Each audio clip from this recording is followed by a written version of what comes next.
Oh dear. So I just replugged in and it mirrored me. You know how you get mirrors and then you... We'll see you at that next one, Jim. We got a 4 o'clock. Arrangements, I want it to mirror. Thank you. Do you know what doesn't mirror? You can't see yourself. Yeah. All right. So let's go back to our PowerPoint. I want to spend, we're running low on time. We still got time, but we have lots of things to do. We got the anatomy of a skill builder. And I have just been mirrored again. Neil spoke a little bit. We looked at these.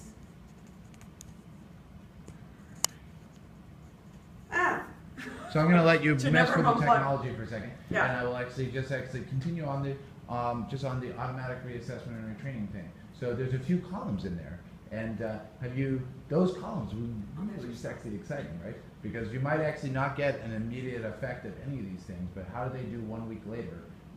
You only get one item, meaning actually 1 week later on the automatic reassessment and training system, after they've gotten 3 right in a row, you'll get a 1 item chance on actually do they or do they not do well. And so that's really exciting, right? I have yet to actually have someone publish a randomized control trial that actually takes advantage of that automated retention thing, and so I'm excited to... Me either, I haven't. Yeah, well, so can you do the t-test real quick, Kay? No, that I've been begging. Now, I think after seeing this demonstration, I might be able to Okay. get it in. Good. All right, I'll come over. I'll come over. We'll have a finding before the workshop's over. So I want Tim to have a chance to speak, but this, if I go through the this section on how to collect your data, I think it'll make more sense what he's going to talk about. So this is that blue section. So the blue section on how do you get this to the teachers and students. So there's a couple ways, and the first thing to think about is whether your study is orchestrated or whether it's independent. And so an orchestrated study is one that you really need to be involved with the teacher, and it might have a pretest, and then the kids do something else, and then they do a third thing. Those ones, you have to know who the teacher is, because you have to say on Monday give this, and on Tuesday give this, and on Wednesday give this. And so we'll maybe help with hooking up with a teacher, but that's also, it's a matter of hooking up with a teacher. The independent ones are like that skill builder one. We just threw those, and I will show you exactly where they are. We just threw those into assessments. So this, you guys can look at these too. You have your own assessments account. Under content to assign, under assessment certified, under mathematics, in the skill builders that are organized by the Common Core. You guys is grade 8, right? And it was 8, and it's geometry, and there are your studies. So these are their 3 studies, the translations, reflections, and rotation studies. Notice they're not red. Our skill builders are red. We just wrote the code that's going to allow those to be red, even though they're not a skill builder on the outside. They've got all sorts of crap inside, which prevents them from showing up red to our teachers. But we say in big bold letters, this is a skill builder. And the kids know when they get skill builders. We have high schools that give 5 skill builders a week, and you see it if you go to the Twitter sphere, you'll see kids going, skill builders are killing me. I went to JCPenney's to get the day to buy a new dress, and the lady, I was wearing my Sysmonds t-shirt, and she's like, are you a Sysmonds? Are you with the Sysmonds? And I'm like, yeah, and she says, Sysmonds ruined my senior year of high school. And so I'm like, all right. So then I didn't tell her that maybe why. That's why you're teaching it. That's why you're working at JCPenney's. But I didn't say it. I didn't say it. But I was like, because after I dug into it, it was that they were really driving her crazy. And she's like, well, I didn't keep up with them, and I didn't do the work. They really hold you accountable if you have to work to 3 right in a row. So educationally, it's an interesting paradigm. And it is what it is, and what happens with the students and the teachers about these things is that's their issue. That's the things that they're just grappling with. And I speak to teachers a lot, and those are the issues we talk about. So that's where the studies are found. Teachers click on assign, they assign them, and their students do it. That's how you got your data. So that's one way to deliver to our group, mostly independent studies. There's a few other ways There are, so you can deliver them to teachers using assessments. So that's what Tim's going to talk about. He found teachers who wanted to run a study. He taught them all to use assessments.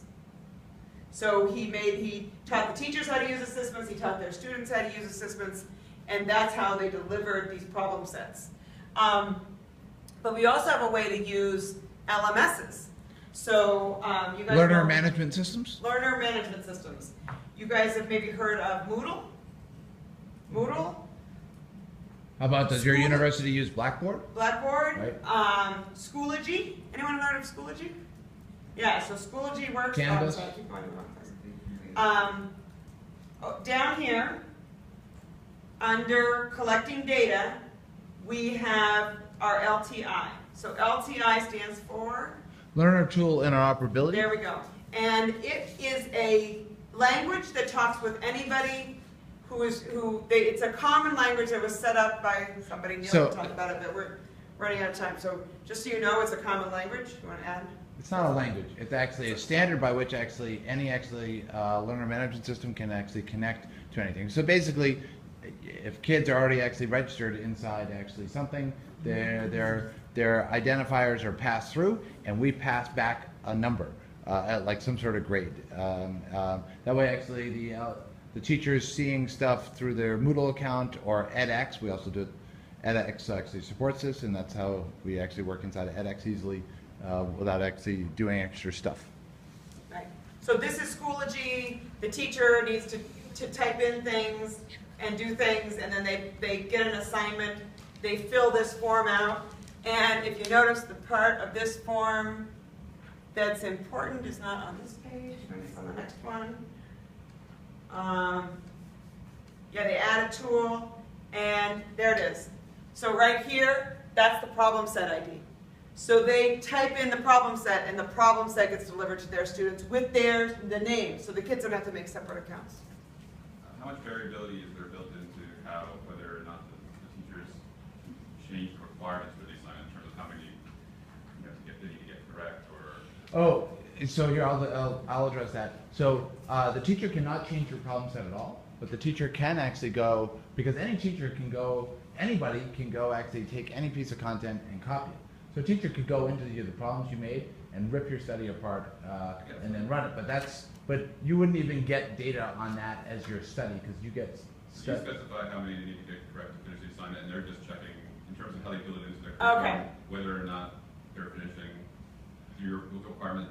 Basically, because I'm a motivation researcher, I'm interested in how they're being evaluated on their fulfillment of the assignment by the teacher, because that might influence the way that they approach the test. Gotcha. I thought you were actually thinking about how the computer deals with this, but actually the context of by which the teachers are delivering this. Because I was an 8th grade teacher, right? And do they actually just want them? Because you might actually have some crazy teachers that are like, I want you to get all of them done within 4 items, right? And I would be like, that will cause all the stress on them, and they'll actually cheat in ways. We want teachers to actually just kind of say, just learn the topic, okay? We don't care if it takes you 12 items.